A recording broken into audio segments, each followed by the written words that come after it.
My dad was born a few hours out of Jerusalem. My mom was born in Utah.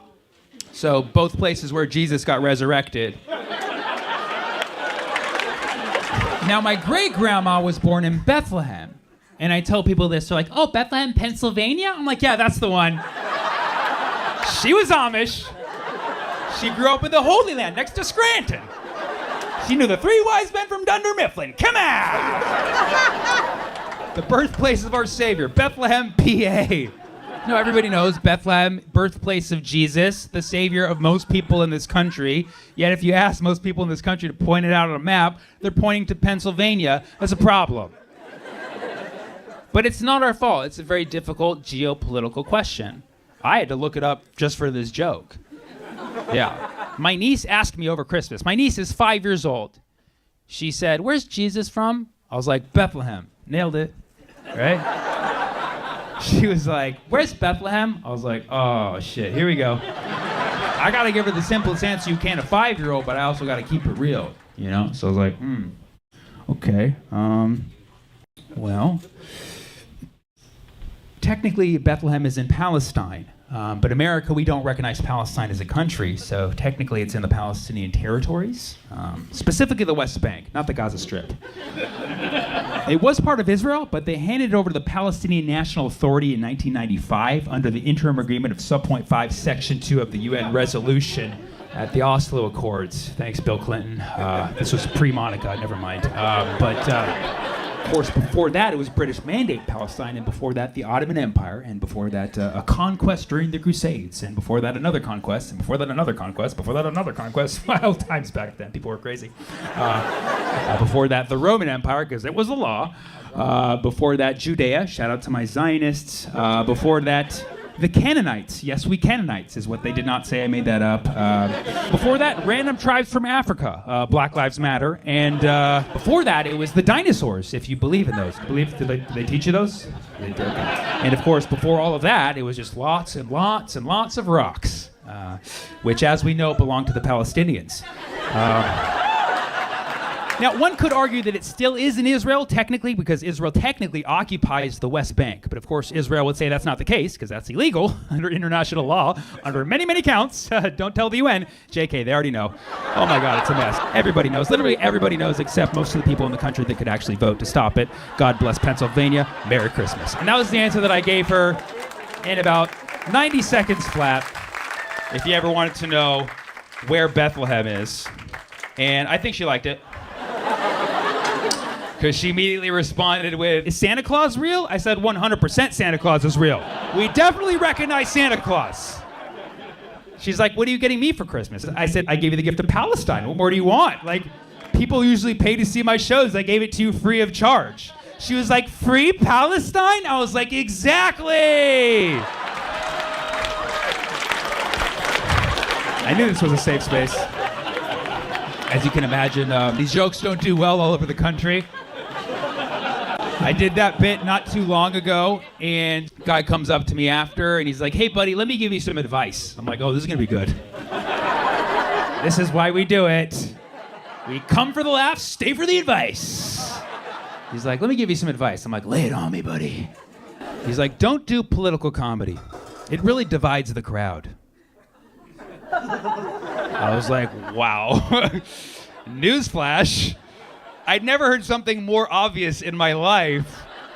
Of course, political comedy divides the crowd. That's what makes it fun. You say something divisive, press people's buttons, split some hairs, and if you're good enough, you can bring them back together with a really bad pun. That's what makes comedy fun. If you think about it, everybody loves political comedy, just not at the same time. That's how it works. You sit and you wait your turn till the comedian says something you like and stand for. You clap, you cheer, you go wild, and then for the rest, you politely shut your freedom hole. That's democracy, baby! And he's like, well, if this is democracy, then I'm giving you my vote. I'm like, no, your vote is to laugh or not laugh. You're trying to suppress other voters' rights at this point is what you're doing. He's like, buddy, I'm just trying to give you some advice. I said, you're giving me material, buddy, is what you're doing. And then this was the best part. He leans in and he said, well, buddy, you should trust me because I'm a magician. I was like, what? Wait, what? What just happened? What did you just say? You just said, trust me, I'm a magician. I don't think anybody's ever said that before in any language. This guy literally said, trust me, I trick people for money. Trust me, I am a magician? I believe the saying is, don't trust me, I deceive people on a regular basis. That is, like, he might as well just, like, pull the dove out of his hat. Like, trust me, I'm a magician. Just comes out. You're a magician and I'm dividing the crowd? Maybe stop sawing your audience members in half, you divisive mofo. Political comedy is fun because you divide the crowd, and then if you're good enough, you can undivide them. He's like, how do you undivide a crowd? I'm like, trust me, I'm a math comic. You split a crowd apart, and if you're funny enough, you can bring them back together. And he's like, do you really believe that? I was like, do you believe in magic? Shooby-dooby-doo, wap, wap, wap, wap, wap, wap, free Palestine. And then the truth came out. He said, hey, man, what made me upset is that I'm from Israel and I don't like you talking bad about my people. I was like, I wasn't doing that. I was just telling a joke about historical accuracy. That was all I was doing. And he says, yeah, but now when people meet me and I tell them I'm from Israel, they think I'm bad. I'm like, that's not my fault. That's between you and your government, buddy. Like, use your democracy over there. And like, I get it, you want to critique someone's comedy, but it's like, you know, this is the country that I live in. Like, I would never go to Iraq, go to an Iraqi comedy club, see an Iraqi comedian on stage, be like, you know, America, this freedom you gave us looks a lot like bombs.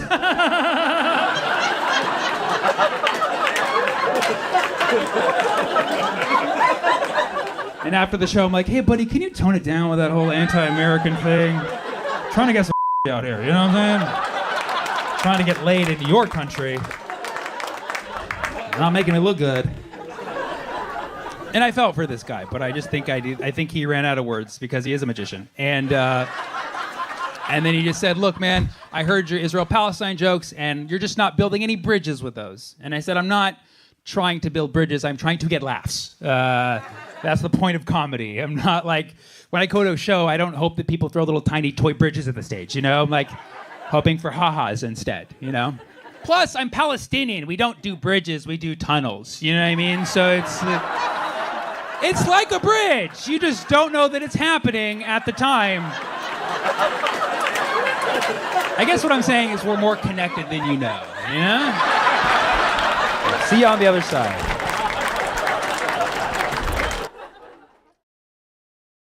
So some of you might know this, but I majored in applied mathematics. That's why I'm a stand-up comedian right now.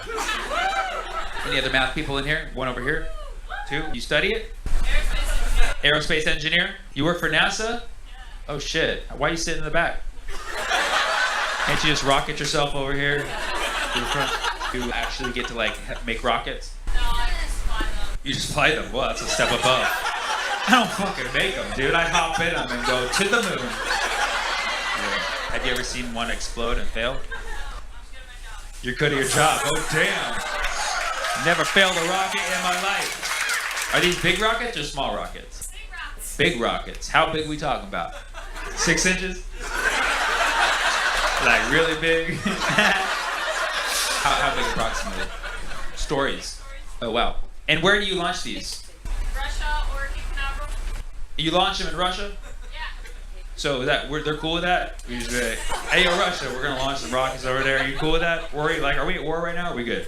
No, we're good. We put some Russians on it and it makes it even. Oh shit. We're like, hey, we're involved with a massive global war entanglement, but you guys wanna fucking fly some rockets for a day, dude? We're fucking, you can hop in ours, we'll hop in yours. Russia's like, hell yeah, this sounds very good. Give it the big rockets. What's like the most interesting thing you've ever seen in your line of work?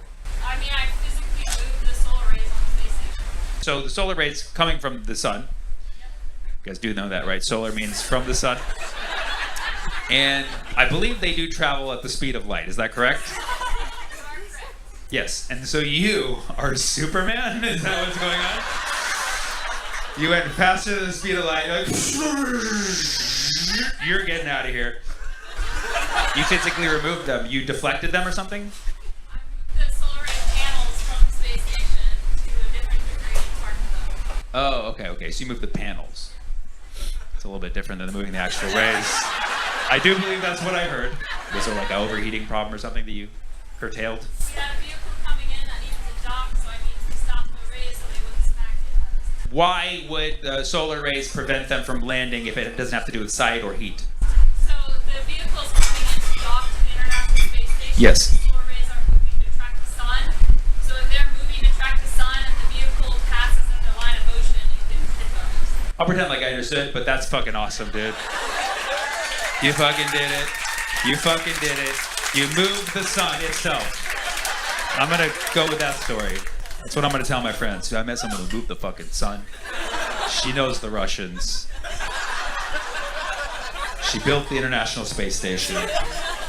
You know what's crazy about the International Space Station is that not all countries are allowed there. Isn't that fucked up? It's not quite the International Space Station. So I'm actually gonna make my own that's a little more inclusive.